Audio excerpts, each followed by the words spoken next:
Bonjour et bienvenue dans cette nouvelle vidéo. Pour ceux qui ne me connaissent pas encore, je suis Lydie et je ne sais pas décrire ma chaîne. C'est-à-dire que je peux vous dire que je fais principalement du contenu couture, mais j'aimerais le changer les semaines qui vont arriver et plus vous proposer du contenu... oui, avec de la couture, je ne vais pas du tout arrêter, mais du contenu simplement créatif parce que j'ai plus envie de me limiter juste à la couture, j'ai envie de juste avoir une chaîne créative avec des choses différentes et voilà, pour simplement s'épanouir dans différentes choses. Bref, le 24 juin, je vous ai publié une vidéo plus réflexion sur la surconsommation dans la couture.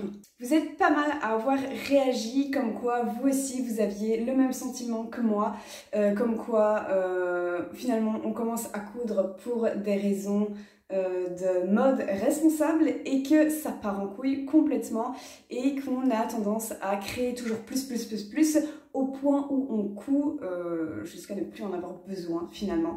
Donc aujourd'hui j'ai un petit peu envie de vous reparler de ça et de revenir avec 4 astuces pour du coup coudre de manière plus responsable. Ma première astuce, elle est peut-être un petit peu chiante pour certains et je vous avoue que je ne le fais pas tout le temps, mais après j'ai assez bien les métrages dans ma tête.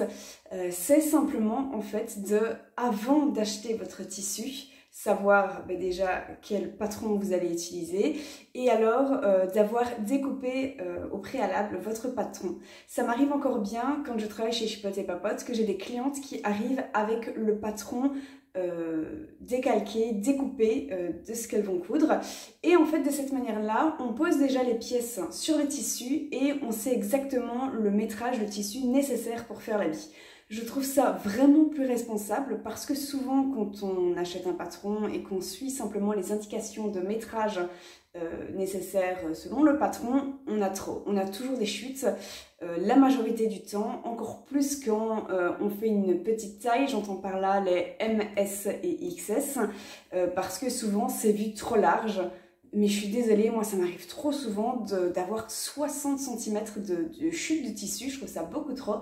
Donc première chose, voilà, décalquez votre patron, découpez-le et n'hésitez pas à venir avec au magasin quand vous achetez votre tissu. Deuxième astuce, et là mais vous allez rire, c'est coudre ces chutes de tissu. Alors je sais que dit comme ça c'est large, c'est évident et tout le monde se dit ça.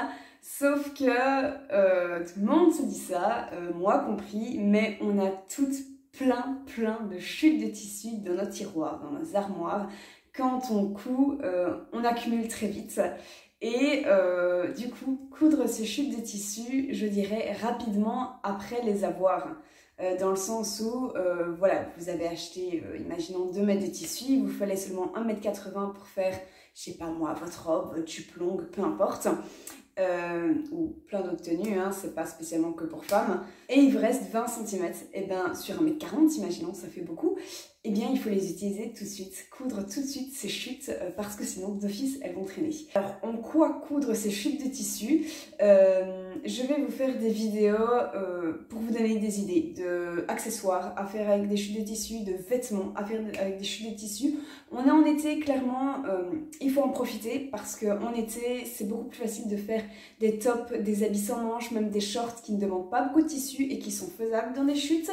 Voilà, j'ai des idées de vidéos en tête que je vais vous faire rapidement pour pouvoir avoir des idées sur quoi coudre avec des chutes parce que il y a plein d'idées, mais quand on se retrouve dans ces chutes, on ne sait pas spécialement. Donc voilà, je vais essayer de vous faire ça, mais voilà, allez déjà sur Pinterest parce que vous pouvez faire par exemple des lingettes démaquillantes, vous pouvez vous faire des petits sacs à vrac, des trousses de voyage, des sacs tout court. Par exemple, je me suis fait dernièrement un sac banane, je l'ai fait entièrement avec des chutes de tissu. Et ben oui, en fait, j'avais besoin de sacs bananes parce que très pratique. Et typiquement, des sacs à main, des sacs de voyage, tout ça, c'est faisable dans des chutes. Ensuite, et là, j'ai eu cette idée il n'y a pas longtemps parce que je vais le faire avec une youtubeuse que si vous suivez mes vidéos, il est fort probable que vous suivez ces vidéos. Mais je vous tease un petit peu le truc sans vous en dire d'autres.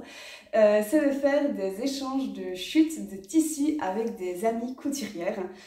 Voilà, je pense qu'on est clairement dans une ère où il y a moyen de parler avec plein de couturières, encore plus avec les réseaux sociaux, sur Instagram et tout ça. D'ailleurs, n'hésitez pas à aller me suivre là-bas si c'est pas déjà fait. Ce qui est très sympa du coup, c'est qu'en fait, nos propres chutes, on s'en lasse vite parce qu'on a déjà fait un ouvrage dedans et que du coup, c'est un tissu qu'on a déjà vu et c'est vrai que des fois, c'est chiant de revoir plusieurs fois le même tissu. Mais du coup, le fait d'aller chercher une chute chez quelqu'un d'autre, chez une autre couturière, bah, c'est finalement de la nouveauté. Et du coup, à ce niveau-là, c'est vachement sympa. Se lancer aussi des petits challenges entre couturières, bah, ça nous fait utiliser nos chutes. Et du coup, c'est comme si c'était nouveau, alors que ça ne l'est pas. Donc on récupère, c'est vachement plus responsable. Et alors, une quatrième idée, je le fais très peu parce que j'ai du mal. Mais je vais essayer de faire ça un petit peu plus. Notamment, là, j'ai une idée en tête. Je ne sais pas encore si j'en ferai une vidéo, mais dans tous les cas, j'en parlerai sur Instagram. C'est coudre pour les autres. Je ne le fais personnellement que très très peu, parce que quand je couds pour les autres, je me mets des freins. Et je pense que j'ai cette peur que ce ne soit pas suffisamment bien. Et du coup, je recule la couture. Alors que quand c'est pour moi, s'il y a des erreurs, c'est pas grave. Ou je sais comment le vêtement a été fait, je sais que je vais faire attention éventuellement à cette couture, à ceci, cela. Et je peux toujours reprendre l'habit ou ce genre de choses. Mais alors par contre, coudre pour les autres, pour moi, ça m'est plus difficile. Mais c'est un exercice que je veux apprendre à faire plus. Parce que, en fait, j'aime coudre. J'aime coudre, c'est ma passion. Et du coup, c'est pas parce que... Comment dire, je sais pas comment m'exprimer. En gros, je ne peux pas arrêter de coudre autant. J'aime coudre tout le temps, j'aime enfiler les projets, mais mon problème c'est que je surconsomme. Et vu que je ne couds que pour moi, ben oui, ça fait de la surconsommation. Mais si maintenant je commence à coudre pour les autres, ce n'est plus de la surconsommation. C'est juste en fait finalement que je mets ma passion au service des autres. Et c'est bien mieux dans le sens où je surconsomme pas. Alors, c'est super brouillon, je m'embrouille complètement, mais j'espère que vous avez compris l'idée. Voilà, c'est simplement le fait de ne pas accumuler chez soi toutes ces coutures, mais finalement de les dispatcher entre les différentes personnes de votre entourage. C'est toujours chouette, déjà pour eux, d'avoir une nouvelle couture, parce qu'en fait, ce que vous cousez, c'est bien, c'est beau et c'est personnel, donc c'est super chouette. Pas spécialement comme un cadeau, pas d'office, voilà, c'est simplement, je sais pas moi... Votre sœur a besoin de... C'est un mauvais exemple. Parce que je couds jamais pour Mathilde, j'arrive pas à coudre pour elle. Mais je sais pas, par exemple, mon copain a besoin d'une chemise, et ben je pourrais coudre une chemise pour lui, au lieu de finalement me coudre une chemise, qui est la même difficulté, hein. Mais alors moi j'en ai pas besoin, et lui il en a besoin, donc voilà, pourquoi pas, à la place. Voilà, c'est une vidéo assez courte, mais il n'y a pas besoin de plus pour l'instant. Des petites astuces toutes simples, mais qui fait que votre couture est plus responsable. C'est dans la lignée de ma dernière vidéo. J'espère que celle-ci vous a plu. Moi, je vous dis à la prochaine pour une nouvelle vidéo. Bisous.